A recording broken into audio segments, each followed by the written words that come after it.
Salut les amis, c'est Captain Rémi. Aujourd'hui on se retrouve pour le 3e chapitre de mon livre. Pour ceux qui n'ont pas écouté le 2e chapitre, je vous conseille fortement, on le retrouve sur les réseaux sociaux. Et donc c'est parti pour le 3e chapitre, Peur de partir. Je n'ai jamais mis les pieds dans un bateau de ma vie, mais l'idée de me retrouver en pleine mer me plaît beaucoup. Je m'imagine déjà sur un voilier perdu, en plein océan Atlantique, avec de l'eau à perte de vue, en train d'admirer des dizaines de couchers de soleil. À toutes les personnes que je rencontre, je parle de ce projet et les réactions sont les mêmes. « Mais tu es fou! Courageux! Inconscient !» Il s'ensuit une série de questions, le genre de questions que je ne me suis pas posées et dont la réponse m'importe peu. Des questions qui caractérisent très bien la peur face à l'inconnu. Et des gens me transmettent leur angoisse. Ils sont effrayés à l'idée de ne pas savoir. Ils veulent tout maîtriser. C'est rassurant de savoir. Moi, j'ai accepté depuis longtemps de ne pas pouvoir tout planifier. La vie est faite d'imprévus et il est impossible de prévoir l'imprévisible. Ils me prennent pour quelqu'un de courageux, mais je ne vois pas où est le courage. J'ai juste confiance en moi. Je sais que je suis capable de m'adapter à n'importe quelle situation. Quelle que soit l'expérience, j'en tirerai du positif, comme je l'ai toujours fait. Mettez-moi au cachot et j'y verrai une expérience sociologique. Privez-moi de nourriture et j'y verrai un moyen de dépasser mes limites. Bien sûr que cela sera sans doute dur sur le moment, je ne le nie pas. Mais je préfère avoir une vision plus globale et me focaliser sur l'apport d'une telle épreuve. Affronter des situations inconfortables et les relever renforce son assurance. La confiance en soi, c'est comme un muscle et ces dernières années, je l'ai bien travaillé. J'ai fait des efforts pour sortir de ma zone de confort, cette zone où on se sent bien, où on connaît tout par cœur et où l'imprévu n'a pas sa place. On est en maîtrise totale de ce qu'il se passe. J'ai commencé en faisant de petites choses qui me paraissaient impossibles. Partir seule, faire le tour du monde en sac à dos est le résultat d'un tas de minuscules actions. J'ai commencé par aller seule au cinéma, chose qui me paraissait inconcevable à l'époque. Puis j'ai progressé en allant seule au restaurant, seule dans un bar, seule à un cours de danse. Je me suis lancé des défis pour m'obliger à avancer et à progresser. Faire de l'autostop seule. J'ai mis plus d'1 an avant d'oser me lancer. Me trouvant des excuses à chaque opportunité. Combien de fois ai-je reporté le départ me contentant de faire du covoiturage payant? Il faut parfois se faire violence pour affronter ses peurs. En me lançant des défis, j'ai ainsi pu réaliser des choses qui me semblaient inaccessibles et j'ai agrandi ma zone de confort. Plus je mets la barre haut, et plus je me surprends à trouver des moyens d'y arriver. À chaque nouvelle situation, j'ai pris conscience de ma facilité à m'adapter et à trouver des solutions. J'aime l'imprévu car il révèle en moi ce qu'il y a de meilleur. Par ailleurs, j'ai toujours accordé ma confiance très rapidement aux gens que je rencontre. Je suis un éternel optimiste. Pour les pessimistes, je vis dans un monde de bisounours où tout le monde est gentil. Mon monde est bon. Je ne l'idéalise pas, je le crois sincèrement, sans pour autant occulter tout ce qui ne va pas. Bien sûr que l'on peut tomber sur des gens malhonnêtes, mais ils sont une minorité et je préfère les ignorer. Je me fie à mon instinct et rares sont les fois où je me suis trompée. Quand on fait confiance à quelqu'un, l'autre nous fait confiance en retour. Cela lui donne l'opportunité de montrer son meilleur visage. Être suspicieux entraîne inversement de la suspicion. Mon attitude face aux gens et ma vision du monde se reflètent dans leur comportement. Nous ne sommes que des miroirs. Souris à la vie, et la vie te sourira. J'ai foi en moi et en l'humain. Ces deux choses-là me permettent d'avancer sans crainte du lendemain. J'ai envie d'expérimenter des choses nouvelles, de comprendre le monde en vivant pleinement. Non, vraiment, je n'ai pas peur de me retrouver avec 3 inconnus sur un bateau de 10 mètres, perdu en plein milieu de l'Atlantique, avec le mal de mer, et sans aucun moyen de communiquer avec le monde extérieur. La seule peur que j'ai, c'est d'avoir froid sur le bateau. Mais ça, bizarrement, personne n'a l'air de s'en soucier. Dans mon premier journal de bord de 2008, j'ai retrouvé cette note. Je me demande où les gens qui voyagent seuls trouvent cette force. Cela doit être horriblement dur, je ne me sens pas du tout capable.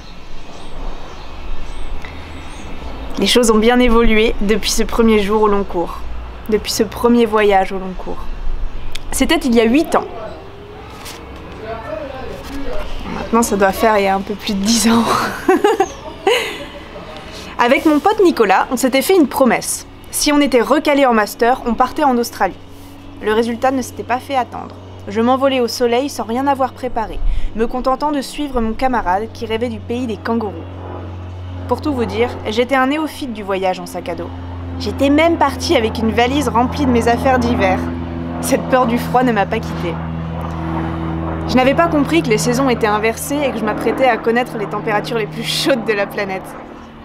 J'ai passé 7 mois en Australie et ce furent les 7 mois les plus décisifs de ma vie. J'avais 21 ans et je n'étais encore qu'un enfant. Je n'avais jamais quitté la maison de mes parents ni jamais vraiment travaillé. Ma pensée a évolué et j'ai grandi. Ce qui m'a le plus marqué, c'est ce sentiment de liberté qui ne m'a pas abandonné de tout le voyage. J'étais devenue responsable de tous mes faits et gestes. Moi seule pouvais décider de la direction que je voulais prendre. Nous étions au final 4 amis français, Geoffrey, Nicolas, Yuri et moi. Insouciants et heureux d'être ensemble. On croquait la vie à pleines dents et la vie nous la rendait bien. Nous étions comme des frères, des bros. Nous dormions tous les 4 dans un van que nous avions acheté pour l'occasion. Les 2 premiers mois, nous avons travaillé dans les champs en fonction des besoins des fermiers. Ramasser des prunes, castrer du maïs, cueillir des pêches. Même si le travail était éreintant, on ne se plaignait pas. L'ambiance était géniale. Comme en colonie de vacances, et on était déterminés à mettre suffisamment d'argent de côté pour crapahuter dans toute l'Australie. Au final, nous avons traversé le pays de bas en haut. Nous avons fêté notre retour à la civilisation à Melbourne, découvert la beauté de la Tasmanie avec ses presqu'îles et ses montagnes verdoyantes. Nous avons approché des kangourous de toute taille, des koalas, des dingos, des diables de Tasmanie et même caressé un wallaby sauvage. Nous nous sommes émerveillés devant les falaises des 12 apôtres, longeant la route des vins. Nous nous sommes prosternés devant le plus célèbre des rochers, Uluru, et sa couleur ocre si particulière lorsque le soleil se couche. Nous avons sillonné le désert sur une route rectiligne de plus de 2000 km, avec pour seul paysage l'horizon rouge. Nous nous sommes baignés dans la grande barrière de corail, entourés de dizaines de poissons, et avons surfé à Bondi Beach, la plage de Sydney la plus connue au monde. Mais finalement, ce que j'ai préféré de ces 8 mois en Australie, ce ne sont ni les paysages, ni les expériences, mais cette belle histoire d'amitié, celle de 4 gaillards vivant tout un tas d'aventures et de galères dans un esprit fraternel. Durant notre voyage, nous parlions souvent de notre futur retour à une vie normale, reprendre nos études et trouver un vrai métier dans notre branche. Comme si ce que nous étions en train de faire, c'est-à-dire enchaîner petits boulots et voyages, ne faisait pas partie de la vie dite normale. Pourtant, on pourrait suivre ce rythme toute notre vie, trouver du travail ici et là, afin de vivre sur les routes du monde pendant des années.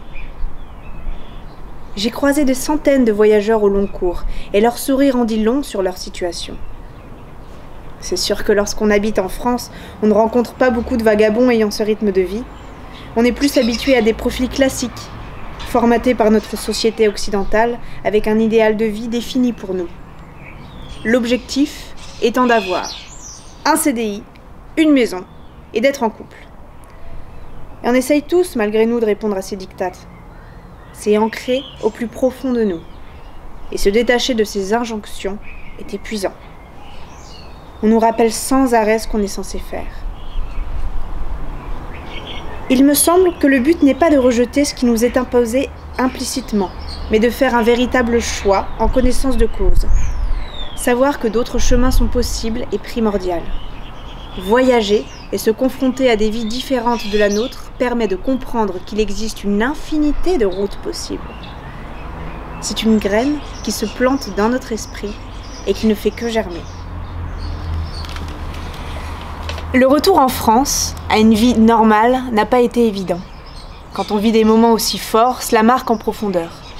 Ce voyage ne devrait être qu'une parenthèse d'une vie bien rangée. Il était en fait le premier chapitre d'une vie différente. J'ai trouvé un poste en CDI dans une grosse entreprise et me suis installée en colocation dans un appartement parisien du 15e arrondissement. Ma situation était confortable. Mais la graine avait bien poussé depuis l'Australie et j'avais eu le temps de réfléchir au sens que je voulais donner à ma vie. Alors, dès que j'en ai eu l'occasion, je suis repartie.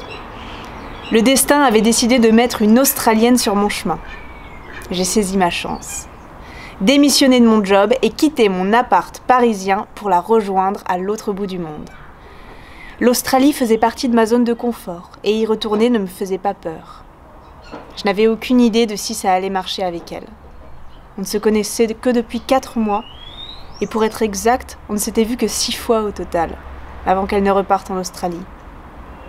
Certains m'avaient dit « Tu es fou, courageux, inconscient ». Je les comprends, c'était un pari risqué. Mais je m'étais promis une chose dans la vie, n'avoir aucun regret. Et notre histoire a duré 3 ans. J'espère que ce chapitre vous a autant plu que moi j'ai eu de plaisir à l'écrire. Franchement, bravo Rémi! Bravo. Je suis trop content. Excellent. Bravo, bravo. Bon, j'ai hâte de savoir la suite. Merci pour cette lecture, c'était trop cool. Allez suivre Anaëlle sur le projet Azur, je sais pas si vous l'avez reconnu, c'est elle qui fait du kayak et du vélo pour nettoyer la Méditerranée, oui. Et d'ailleurs on a notre film qui va passer à Escale Voyageuse très bientôt. Exactement.